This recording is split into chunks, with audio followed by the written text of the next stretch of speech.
Karbala का वो वाकया। लेकिन जब मैंने अपने घर में जब मैंने देखा कि कभी जनाजा इधर जाए, अल्लाह का वास्ता कसम खुदा की झूठ नहीं बोलूंगा, कभी जनाजा इधर आए मेरे भाई का, तब जाके बहादुर भाई के लड़के आए, कहने लगे आप इधर से लाइए जनाजे, ऊपर से जो दूसरा रास्ता है, गेट बंद कर रखा था। अभी हमें और नहीं पता कि आगे क्या हो रखा है, अभी फिलहाल ये पता गेट बंद है मेन वाला, कि एम्बुलेंस अंदर नहीं आ सकती। हम जनाजे को ऊपर लेके आए, जो मैदान है वहां पे एक शख्स ने सूजा मार के एम्बुलेंस को पंचर कर दिया कि बॉडी को छोड़ के ना जा सके एम्बुलेंस। अल्लाह का थोड़ा सा वक्त दीजिए।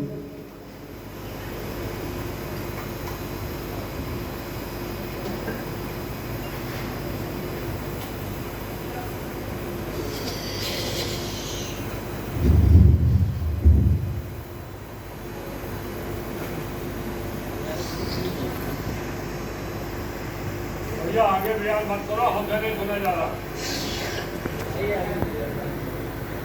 बहुत कुछ हुआ, हमें बहुत तकलीफ है।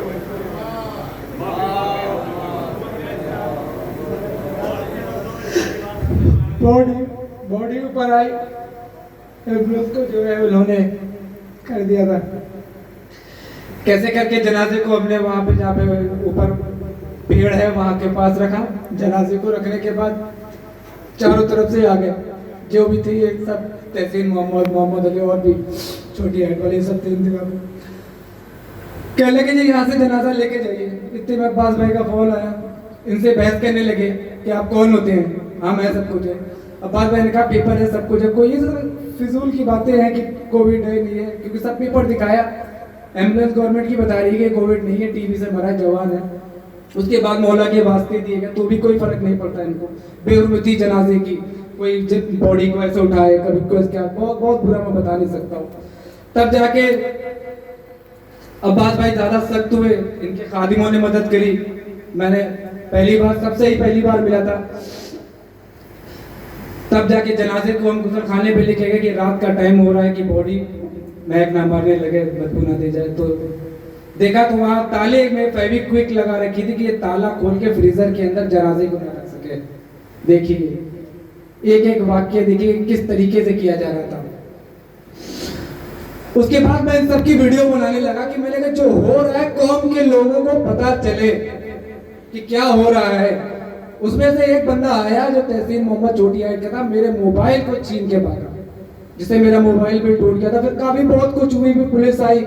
पुलिस आने के बाद जो है उन्होंने कहा कि भाई अब्बास भाई लोग सब इकट्ठा हुए कि भाई ये पेपर है सब कुछ है, फिर भी इसके बाद ये गुंडागर्दी सब कुछ हो गई।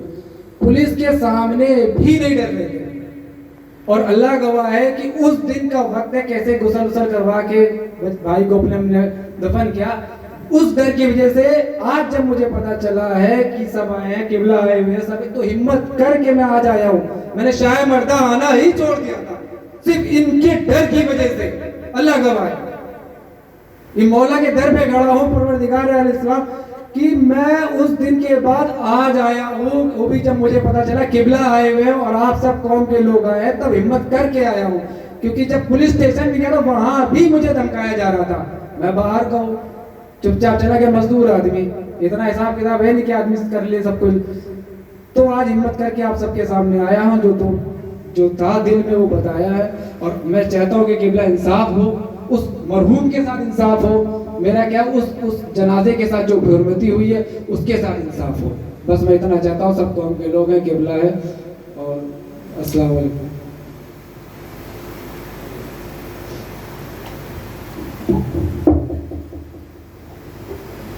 ये एक वाकया सिर्फ मैंने आपके सामने रखा और ये 1:30 बजे से लेकर 4 बजे तक पुलिस डायरी मौजूद है। इनके बहन की पुलिस में जो कॉल की गई, शिकायत की गई, उसकी रिकॉर्डिंग मौजूद है। और इस सब के बावजूद वो कहते हैं कि सब झूठ। तो वो झूठे प्रोपेगेंडे करने वाले ये सोचते हैं कि वो झूठ बोलते रहेंगे और कामयाब होते रहेंगे। तो अब वक्त है कि अब कम से कम कौम ये फैसला करे।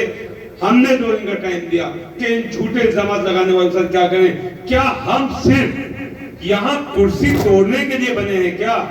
क्या हमेशा जिस तरीके से अंजुमनों में ओहदे ले लिए जाते हैं, जिम्मेदारी नहीं निभाई जाती, क्या इस काम के लिए अंजुमन बनी है? बिल्कुल नहीं बनी। अगर इस काम के लिए बनी होती तो आज अपने ऊपर हम सैकड़ों मुकदमे लगवा कर नहीं खड़े होते, हम अपनी जान को हथेली पे लेके नहीं लड़ रहे होते। आफ्ताब शेख कल्बे जवाद साहब सैकड़ों बार लखनऊ से यहाँ आए, तमाम उलमाए कराम यहाँ हमारे मौलाना आबिद साहब मौजूद हैं, पार्लियामेंट स्ट्रीट थाने के अंदर वहाँ तमाम उलमाए कराम मौजूद थे। बाकायदा फोन घड़ी पर सब जमा हो गए थे, लोग अपने डाल रहे थे रात को जब गिरफ्तारियां हो रही थी।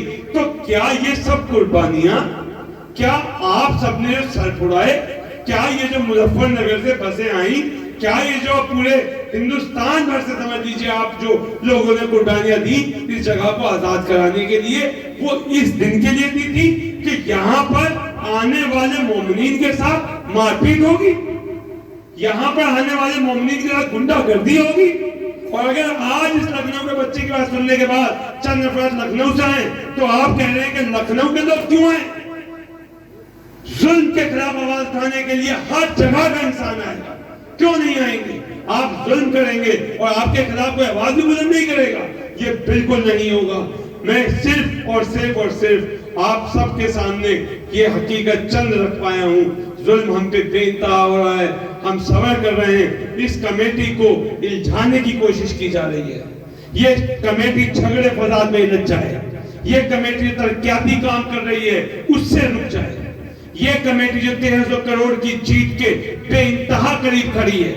कल ही रिलायंस का ऑर्डर आपने पढ़ा होगा, 2700 करोड़ रुपए का उसको जो है सेम लाइन के ऊपर उसका केस था, उसको अवार्ड हुआ है कि डीएमआरसी 2700 करोड़ रुपया देगी।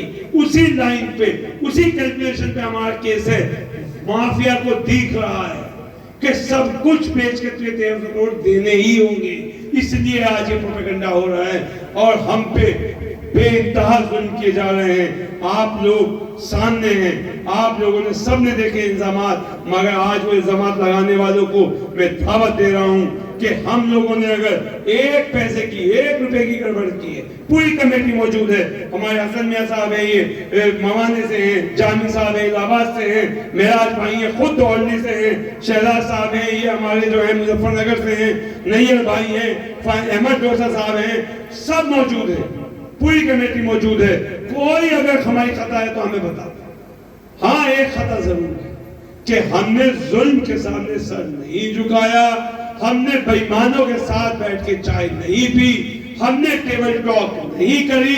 हमने ये कहा कि जो हक होगा वही हम करेंगे, जो सच होगा वही हम बोलेंगे, हम एक कदम पीछे नहीं हटाएंगे। आज हमको एक इज्जतदार की इज्जत उछाल के उसे डराया जा रहा है, झूठे इल्जामात लगाए जाते हैं, बेबुनियाद इल्जामात लगाए जाते हैं। उन गबन के दस्तावेज आप शाया करें। हम यहाँ मौजूद हैं, उलमाए किराम मौजूद हैं, आप कौम मौजूद हैं, हम हर सजा को भुगतने को तैयार हैं जो कौम करेगी। और अगर कल शाम तक ये लोग गबन के दस्तावेज ना ला पाए तो आपसे गुजारिश है कि आप जरूर सजा तय करके जाएं इन झूठे इल्जामात लगाने वालों की कि इनके साथ क्या होना चाहिए। ये राइटिंग में रेजोल्यूशन पास होना चाहिए ताकि दोबारा कोई माई का लाल किसी इज्जतदार की इस तरह इज्जत उछालने की हिम्मत न कर पाए, तरक्याती कामों में टांग लगाने की हिम्मत ना कर पाए। उसे ये एहसास होना चाहिए कि उस यजीदी को ये एहसास होना चाहिए जो प्रोपेगेंडा करे कि हुसैनी जिंदा है और यजीदी को उस वक्त भी शिकस्त दी थी और आज भी शिकस्त देने के लिए हर तरीके से तैयार है। अस्सलाम वालेकुम।